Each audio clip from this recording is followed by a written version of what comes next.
La ética y la moral, sus implicaciones en la educación. A lo largo del tiempo ha existido un gran debate en diferenciar y entender qué es la moral y qué es la ética, ya que todos hemos escuchado a más de una persona hablar de ambos términos e incluso emplearlos de maneras iguales. Este debate se pone en un plano donde lo académico juega un papel muy importante, ya que a su vez esto se relaciona con la cultura y el contexto. Este trabajo trata de entender qué es la ética y qué es la moral, así como sus implicaciones en la educación.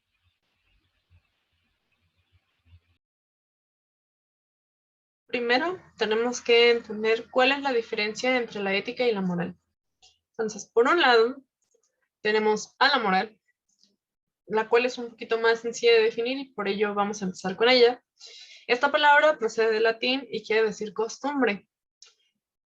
Hace alusión a los hábitos que son repetidos por una sociedad, por lo cual se asume como un marco normativo de la sociedad, porque se elevan a una norma.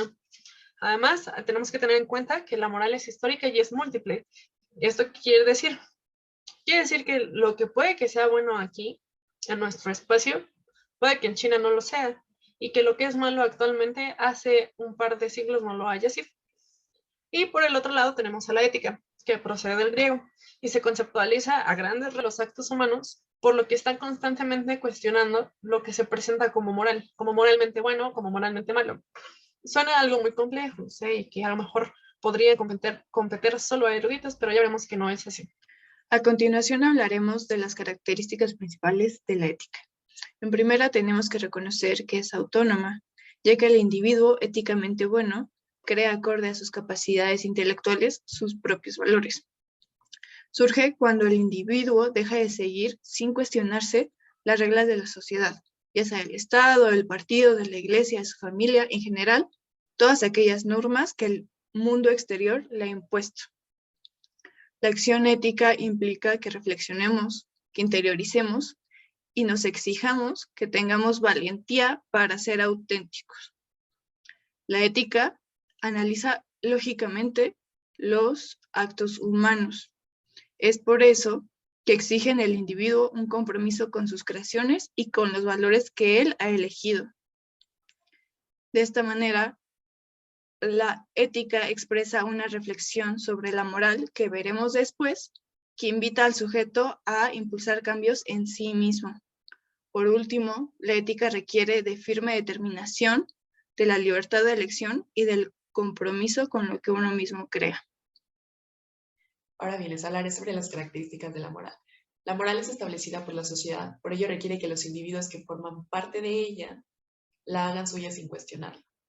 Entonces, exige solo su cumplimiento. Las distintas morales corresponden a diferentes costumbres. Estas no son inmutables, sino que quiere decir que estas se modifican a través del espacio y tiempo. Son determinadas por la sociedad en un momento específico. Justifica una serie de valores absolutos. Esto quiere decir que el cuerpo teórico de la moral justifica estos valores absolutos que son considerados como incuestionables. Por ello, no permite la autorregulación. Juzga si su conducta es buena o mala. En el aspecto práctico, analiza esta relación entre la moral y la acción del individuo, y con base en ello se determina si es bueno o malo, dependiendo del punto de vista que plantee esta moral. Es heterónoma, ya que el individuo que acepta sigue las normas exteriores sin cuestionarlas, sin llegar a un juicio crítico propio. Bien, una vez que conocemos las características de la ética y la moral, podríamos pensar un poco qué implica ser éticos y morales. Por un lado, ser morales implica seguir las costumbres que nos son inculcadas, costumbres que no necesariamente nos orillan al cuestionamiento de las mismas. No siempre nos preguntamos el por qué se actúa de tal o cual manera. Implica aceptar valores socialmente establecidos como absolutos. Un ejemplo claro de esto es cuando nacemos. Cuando nacemos, de manera casi automática y sin darnos cuenta, nos convertimos en personas con moral. ¿Por qué? Porque nacemos en una sociedad con determinados valores y reglas que nosotros mismos adoptamos de manera automática. Por otro lado, ser éticos implica adoptar costumbres ya no impuestas por otros ni por otro, sino costumbres propias. Estas surgen a partir del ejercicio de reflexión sobre la moral en la cual nos encontramos inmersos, de preguntarnos y cuestionarnos el por qué suceden o por qué se actúa de tal o cual manera. Esto con la ayuda de la convicción de ser libres, de creer en lo que nosotros decidimos pensar y elegir qué hacer, ¿no?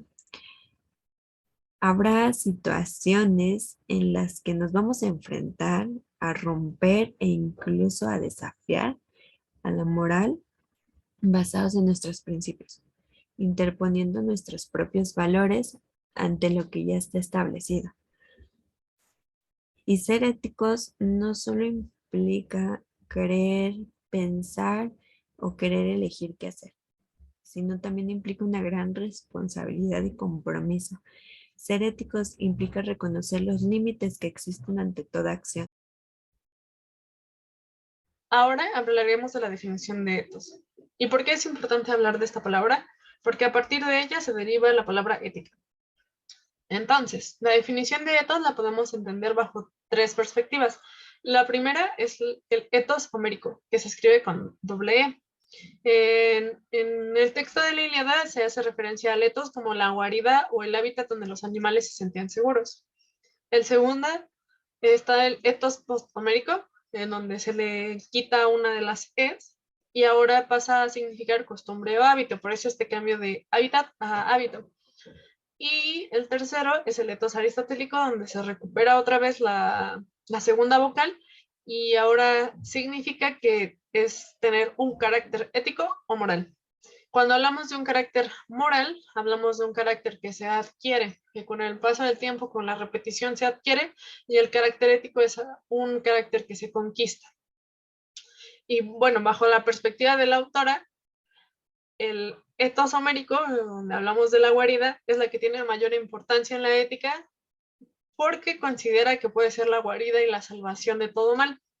La ética retoma la capacidad de reflexionar ante lo moralmente establecido y decidir cómo actuar ante cierta situación basados en nuestros propios valores y decidiendo desde nuestra libertad, funcionando así el etos como la guarida para el ser ético. En cuanto a la relación entre moral, ética y educación, un individuo retoma desde pequeño los valores y normas moralmente establecidas. Además, la educación puede posibilitar el cuestionamiento de la realidad, es decir, las prácticas educativas, con la finalidad de reflexionar no solo desde uno mismo, sino desde la otra edad.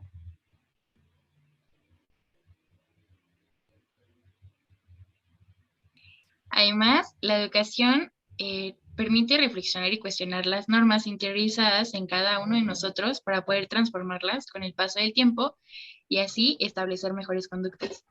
Y también gracias a esta podemos ser autónomos y heterónomos, ya que desarrollamos la capacidad de crear y elegir libremente para poder obedecer las normas exteriores que se necesitan para el buen funcionamiento social. Claro, siempre y cuando haciendo esto con previo juicio crítico.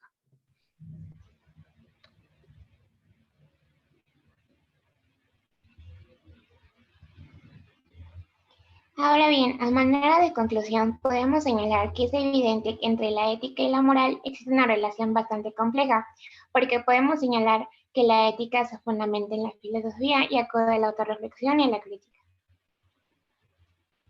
Y por otro lado, la moral va cambiando de acuerdo al contexto que se presenta en el momento, pero una vez que se ha transformado, se establece de nuevo en la sociedad.